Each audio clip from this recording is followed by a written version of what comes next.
"A little bit of naughtiness is good," chuckles the middle-aged mum's crush, a twinkle in his eye, despite the 6,000 miles and dodgy Zoom connection between us.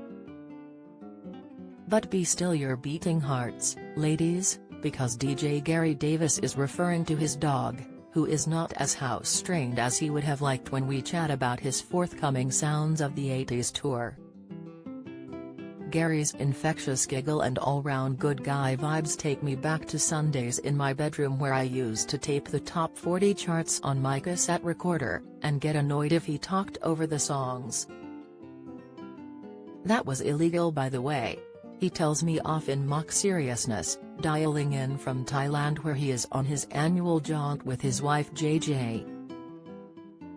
Radio 2's returning hero is clearly enjoying being back at the top of his game with his Saturday job, 30 years after being consigned to the waste paper bin of pop. After his sudden exit from Radio 1 in 1993, it must be satisfying to be considered one of the favorites to take over Ken Bruce's mid-morning slot. When asked if he has thrown his hat in the ring, Gary smiles serenely, saying, "I'm always open to discussions about lots of different things." Much like his 80s uniform of blazers with rolled-up sleeves, Gary wears his cheeky chappy persona lightly. And if anything, now the 80s bouffant has been replaced with a salt and pepper crop, Gary, 65, has got even better with age. Blushing, he says, "I don't think I look particularly good, but I try to look after myself. I work out 2 days of the week. I guess I've got good genes." The DJ, who lives in London with JJ and his Cavapuccilli, is no longer young, free and single like when he was Radio 1's bit in the middle between Simon Bates and Steve Wright. Before he found himself ousted by the new 90s kids on the block, like Chris Evans, in Radio 1's rush to embrace Britpop. Everyone knew you wouldn't last past 40 on Radio 1.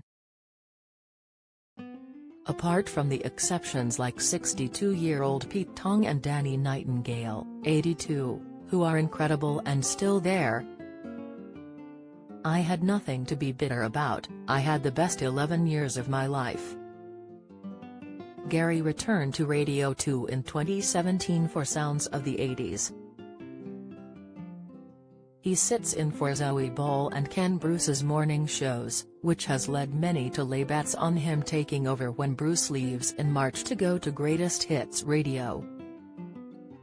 He says, "I never thought I'd be back on radio.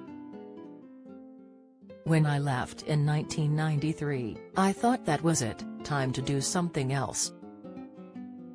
The gap between Radio 1 and 2 was huge back then. I felt too young to go to Radio 2. And then his face breaks into a big grin, and he jokes, "In fact, I'm still a little bit too young for Radio 2. Although famous for his love of 80s pop, Gary's been a raver since discovering Ibiza in the late 80s.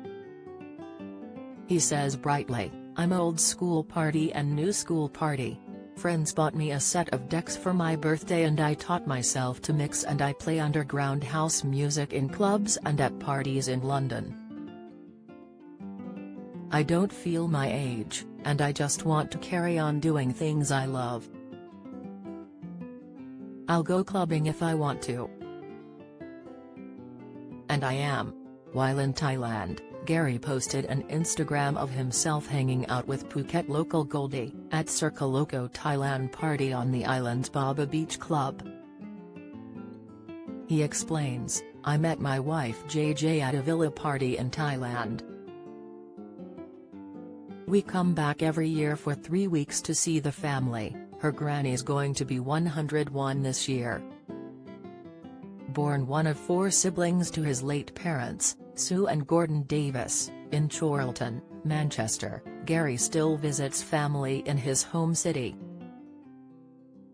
He remembers Manchester being a brilliant place to grow up in the 1970s. My cousin Ivor had boutiques with crazy names. In the school holidays I worked in one called Winston is a Lunatic. The young Gary would blag his way into the clubs. I'd be in my flares, penny round collars with Cuban-heeled patent leather boots.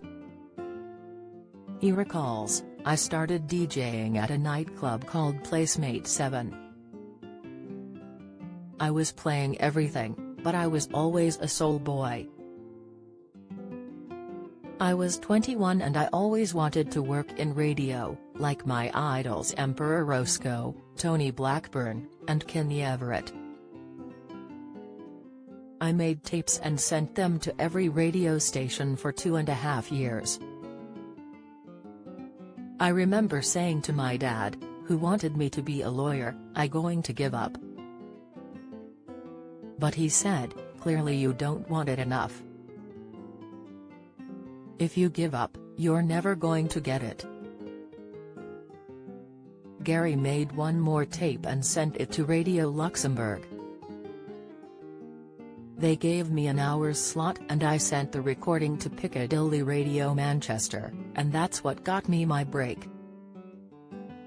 Gary joined Radio 1 in 1982 and within weeks he was presenting Top of the Pops.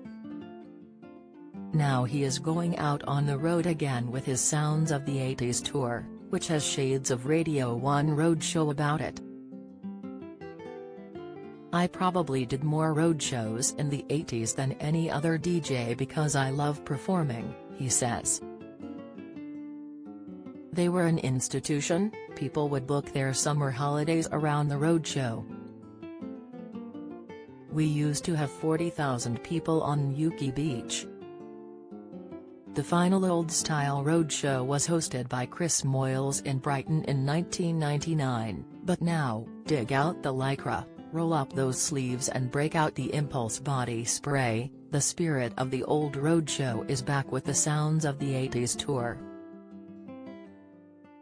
We plan to go all over the UK. Don't worry, Scotland and Wales, we'll get to you. We'll have specially compiled master mixes and dancers recreating scenes from the classic 80s movies, think Michael Jackson's Thriller, Ghostbusters, and Dirty Dancing. I love that people dress up, but it's not compulsory, just come and have a great time. And watch that lower back, folks.